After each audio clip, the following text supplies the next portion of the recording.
Good morning दोस्तों। Last उस video में हमने रजिस्टर, इंडक्टर और कैपेसिटर को इंडिविजुअली एसी सप्लाई से कनेक्ट करने से किस प्रकार वोल्टेज होता है, करंट का इक्वेशन कैसे होता है, पावर कंजम्पशन कैसे होता है, वो समझने का प्रयास किया। आने वाले कुछ वीडियो में और इस वीडियो में हम लोग कंबाइंड इफेक्ट देखेंगे।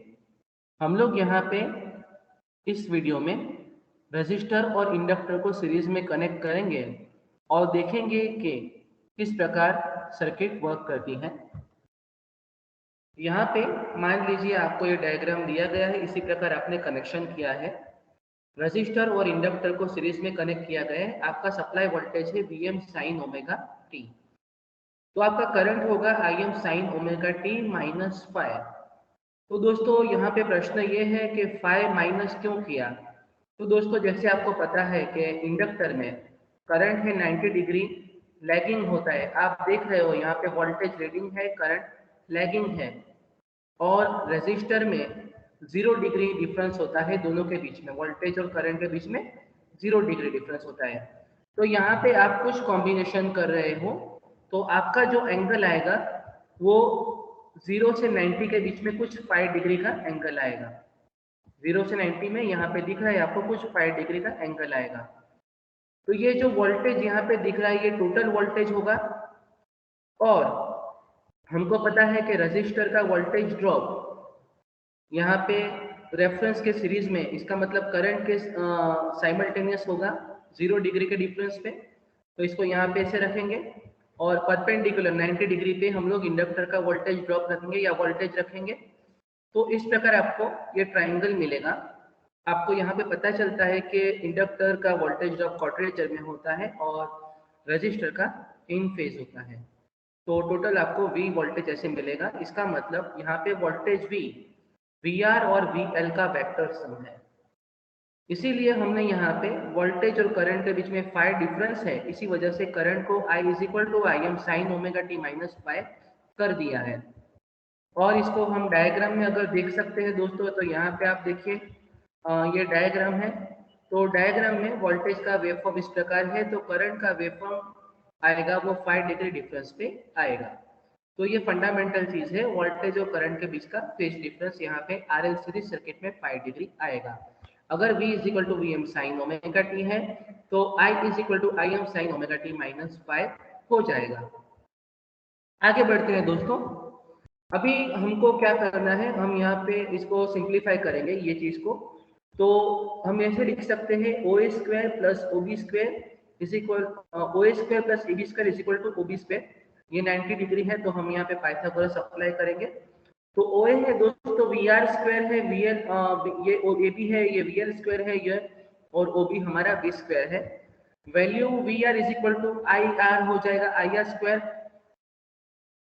पूरा स्क्वायर आएगा दोस्तों, पूरा यहाँ पे स्क्वायर आएगा।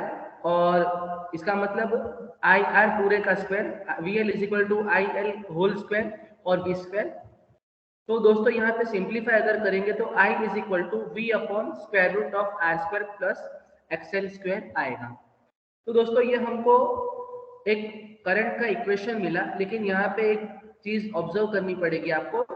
जनरल हम लोग प्योर रेजिस्टर है तो V by R is equal to I लेते हैं। यहाँ पे ये कुछ टर्म है, यहाँ पे R square plus XL square है। तो दोस्तों ये जो टर्म है इसको हम इम्पीडेंस कहेंगे। इसका मतलब प्योर रेजिस्टिव सर्किट में हम लोग रेजिस्टेंस कहते हैं, प्योर इंडक्टिव सर्किट में हम लोग इंडक्टिव रिएक्टेंस कहते हैं, कैपेसिटिव प्योर है तो वहां पे कैपेसिटिव रिएक्टेंस कहते हैं। यहाँ पे रेजिस्टर और इंडक्टर का कॉम्बिनेशन है, इसीलिए हम लोग इम्पीडेंस कहेंगे। ये होगा R square plus XL square का स्क्वायर रूट, तो ये होगा आपका impedance. I is equal to V by Z हम इसको लिखेंगे। तो ये देखिए अगर R इस प्रकार है तो Z आपको मिलेगा, तो इसका मतलब वर्टिकल कंपोनेंट आपको एक्सएल मिलेगा 90 डिग्री डिफरेंस पे। तो ये आपका दूसरा ट्रायंगल है, आप इसमें से भी रिलेशनशिप बना सकते हो, आप पावर फैक्टर भी ढूंढ सकते हो इसमें से दोस्तों। तो मान लीजिए फाइव इज इक्वल टू क्या होगा, tan phi is equal to XL by R. तो phi is equal to tan inverse XL by R, तो tan inverse omega L by R. इसका मतलब आपको एंगल यहाँ पे Z और R के बीच एंगल ढूंढना है। तो tan inverse XL by R। हमको पता है दोस्तों instantaneous power P is equal to VI होता है। यहाँ पे थोड़ा सिंप्लीफाई करेंगे, Vm sin omega T multiply by Im sin omega T minus 5। तो 2 से डिवाइड करेंगे, 2 से मल्टीप्लाई करेंगे तो Vm Im एक तरफ ले लिया, sin ओमेगा टी इंटू आपका यहाँ पे हो जाएगा sin ओमेगा टी माइनस 5। ये जो यहाँ पे आपको दिख रहा है दोस्तों थर्ड लाइन में जो इक्वेशन दिख रहा है वो हो जाएगा 2 sin omega T into sine omega T minus 5। तो दोस्तों यहाँ पे इसको और सिंप्लीफाई करेंगे, 2ss का है c माइनस सी, आपको ये इक्वेशन आने चाहिए। c माइनस सी इसका मतलब है cos omega T minus omega T, यहाँ माइनस माइनस प्लस हो जाएगा plus 5 omega T plus omega T minus 5। Cos alpha minus beta वाला सम आपको करना है, यहाँ पे आपको आता होगा।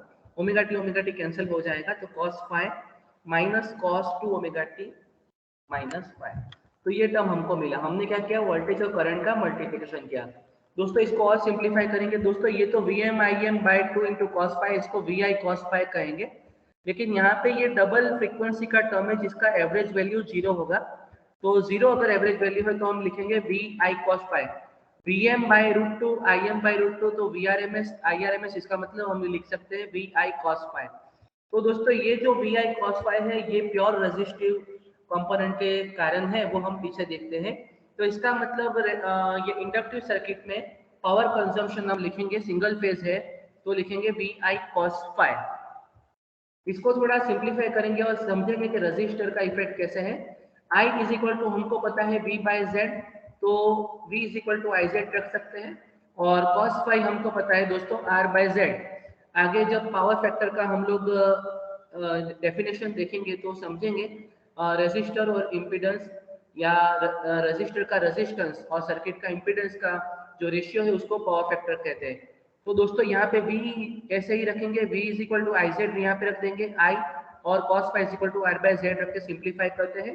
V is equal to IZ रख दिया, I और cos 5 R by Z simplify करेंगे, it is I square R। दोस्तों ये क्या है, ये है P is equal to I square R। हमारा रजिस्टर के कारण जो लॉस होता है, सर्किट का रेजिस्टेंस R के कारण जो लॉस होता है, जो पावर कंजम्पशन होता है वो है। इसका मतलब दोस्तों यहाँ पे आप देखिए हमने फॉर्मूला Vi cos 5 को लाया, लेकिन हमको ये पता चला कि जो पावर लॉस एक्चुअली हो रहा है वो सिर्फ रेजिस्टर के कारण हो रहा है। यहाँ पे इंडक्टेंस 0 पावर कंज्यूम करता है। तो आपका फाइनल स्टेटमेंट आएगा, in RL series circuit power consumed is only due to resistor. कभी आपको एग्जाम में पूछते हैं कि prove that in RL series circuit power consumption is due to only resistor, आप साबित कीजिए कि RL सीरीज सर्किट में पावर कंजम्पशन मात्र इंडक्टर के लिए, इंडक्टर 0 करता है और रेजिस्टर के लिए ही होता है। अगर सर्किट में RL है तो R है, रेजिस्टेंस है सर्किट का, वही पावर कंज्यूम करेगा, इंडक्टर कोई भी पावर कंज्यूम नहीं करेगा। तो आपको इस प्रकार इसको प्रूव करना है। आई होप आपको पता चला होगा। Thank you and keep learning.